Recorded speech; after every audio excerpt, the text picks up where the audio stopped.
Going to start the chapter pair of straight lines. In order to study pair of straight lines, पहले हमें straight line के बारे में पता होना चाहिए. वैसे स्ट्रेट लाइन के बारे में आपने +2 क्लास में भी पढ़ा है, +1 में भी पढ़ा है. स्ट्रेट लाइन की इक्वेशन कैसी होती है ये सब आपने किया हुआ है, लेकिन जस्ट रिवीजन एक छोटी सी डेफिनेशन हम पहले करते हैं. Let's start. We know that the equation ax plus by plus c equal to 0 such that a and b not both 0. क्योंकि अगर a और b दोनों ही 0 हो जाएंगे ना, then that equation will be c equal to 0. तो ये equation रहेगी ही नहीं, ये तो एक सिंगल एलिमेंट आ जाएगा 0. Is the linear equation in x y and it represents a straight line. ये एक स्ट्रेट लाइन को रिप्रेजेंट करती है. Also equation of every straight line is a linear equation in x y. अगर आपके पास कोई भी लीनियर इक्वेशन है एक्स वाई में,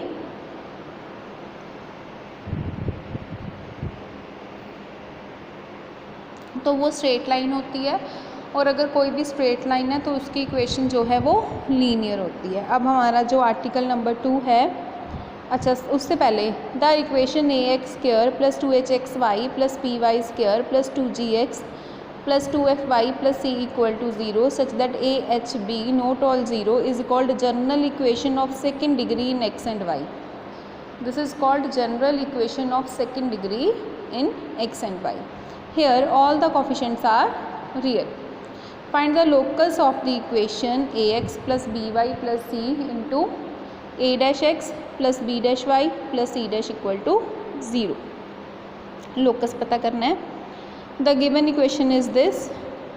Any point which satisfy first, जो भी पॉइंट इसको सेटिस्फाई करेगा क्या होगा, something into something equal to 0. इसका मतलब क्या होता है, a इक्वल टू 0 और b इक्वल टू 0. तो इसका मतलब आइदर दिस इक्वल टू 0 और this equal to 0. Therefore the point on locus of 1 is either lie on the straight line this or lie on the straight line third.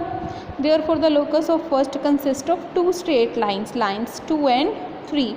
In other words this represent two straight lines, this and this. ठीक है बेटा. तो pair of straight lines की equation कैसे होती है कि हमने दो स्ट्रेट लाइन की इक्वेशंस को मल्टीप्लाई कर दिया आपस में, तो वो पेयर ऑफ स्ट्रेट लाइन की इक्वेशंस बन जाती है. Basically it is a equation of second degree.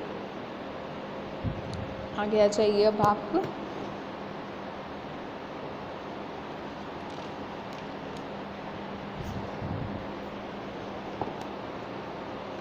हाँ जी, homogeneous equation. Any equation in x and y is said to be homogeneous if sum of powers of x and y in each term remain same. जैसे कि इस equation में x की power 2 y की है नहीं, तो इस इक्वेशन में पावर कितनी हो गई 2. यहाँ पे x की 1 है y की 1 है, दोनों का सम 2. यहाँ पे x की 0 y की 2, दोनों का सम 2. हर एक टर्म में एक्स वाई की पावर्स जो हैं वो सेम है. Then so it is a homogeneous equation. Article number 4. Prove that the homogeneous equation of second degree represent at the most two straight lines at origin.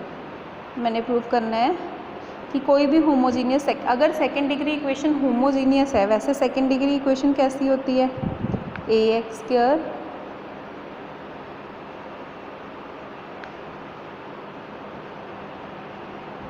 ये होती है. I need homogeneous part, तो ये ख़त्म हो जाएगा. ये तो होमोजीनियस नहीं है, ये है ना 2 डिग्री की होमोजीनियस, जिन सब की डिग्री 2 आ रही है, ये मैंने कंसीडर कर ली जो स्टेटमेंट में थी.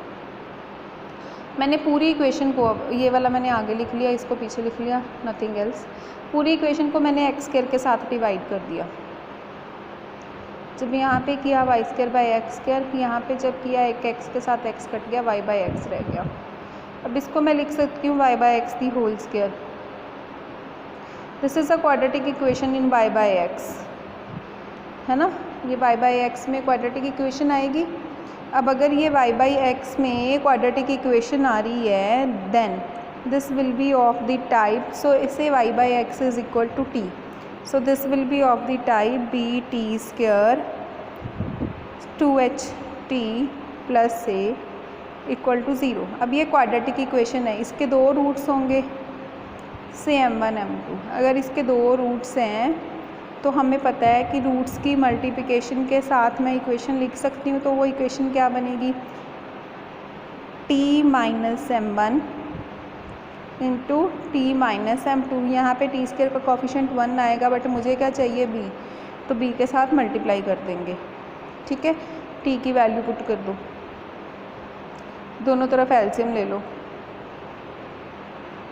ये आ गई ना इक्वेशन।